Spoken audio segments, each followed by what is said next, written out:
Hey there, welcome back. So I have a new favorite author, or at least like top five.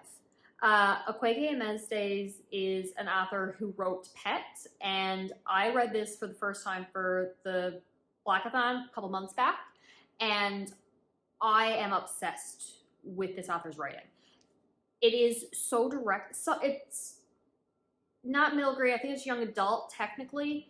And I heard someone say in a review, like it almost reads like middle grade, and I can see where that's coming from. It's very direct in the writing style, and simplistic and direct is doing a strong disservice to the word choice and the actual writing of this book.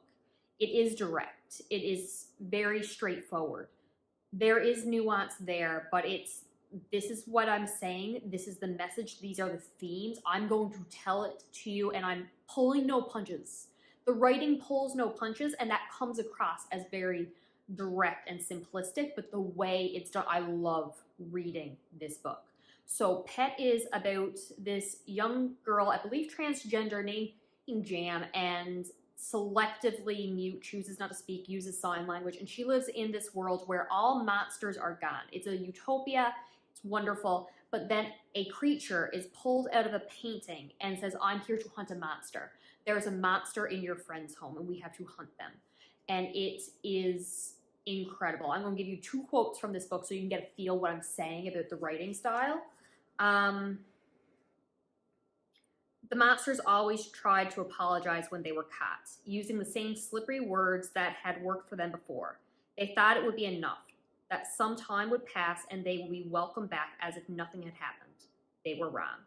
So that's talking about the past, when monsters were still a thing. Monsters being like corrupt politicians and horrible police officers and brutalities and the crimes that were committed against this society in the past, when now supposedly all the monsters are gone.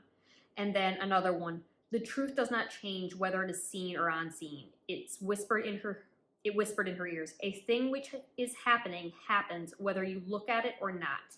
And yes, maybe it is easier not to look. Maybe it is easier to say because you do not see it, it is not happening. Maybe you can pull the stone out of the pool and put the moon back together. I am obsessed with this author's writing. Love it. It is incredible. I loved Pet. I am hyping this way too much. I apologize. Do not go in with like extreme expectations and then for it not to be met. I don't know what it is that clicked with me for this writing style, how abrupt, because I normally don't like it. I normally do not like a very direct writing style. I don't like it when the author feels like they're preaching and telling me something instead of letting me infer the message. Something about this writing is like, no. I love how direct it is. There, again, nuances there. You can think it through. You can understand the meaning and context and all that. But no, pull no punches. Say what you got to say. I love it. Pretty much the message of this book being like never stop hunting monsters. That is the complete synopsis of my Goodreads review. Just amazing writing. Love this world. Love these characters. Love this language. Don't stop hunting monsters. I then read The Death of Vivek Oji, which was on my TBR for a very long time. Didn't realize it was by the same author. And again, still loved the writing style. The story itself was not to my personal taste. So this one I gave a slightly lower rating for. The characters were great. I respect and appreciate all the discussions on the culture and takes on religion and sexual identity and expression, gender identity, how you dress, how you display yourself. Everything there I welcome and I'm happy that is written down. There was a relationship involved in this story that I cannot get behind. I have not read the synopsis recently. I think everyone knows what the relationship is, but just in case you haven't, I put it in spoilers on Goodreads. The relationship ruined the enjoyment for me. So we're just going to brush past this one. The writing was still incredible. We then get to Bitter. Bitter is the prequel to Pet. And it takes place in Lucille, and Bitter is one of the characters who is afraid. She is just afraid of the world she lives in. She wants to be safe. She doesn't want to be out in these protests because the monsters are still real.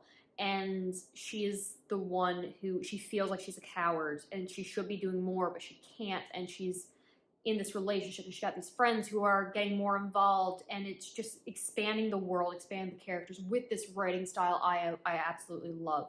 And she is one of the bridges, one of the doors who open it up and bring the angels in to, so these creatures, she can paint them to life and have them come and fight the war, but it's like, it's not what she wants. And I love it. I love her. I love the relationship she's in. I love her friends. I am obsessed with this world. It is fantastic. Akwaeke Emezi has a new book coming out. Something about death. I just know the cover. I apologize. You made a fool of death with your beauty. I don't know what this book is about. I do not care. I am reading it. So it appears to be romance fiction, so adult romance, literary kind of thing. Not my genre. Not my genre at all. I like fantasy. I like thrillers. I like horror. I'm reading anything by Akwaeke Emezi, so I will learn to pronounce their name better. Akwaeke Emezi. I swear I looked up an interview with them saying their name. I suck at pronouncing any name. I'm obsessed. I love their writing. I love it so much. Please pick up more by this author. They have a few more books that I am so excited to get to. I'll read anything that they write. I love their writing style. I've only read 3 of their books. I don't care. I'm gonna go. Bye.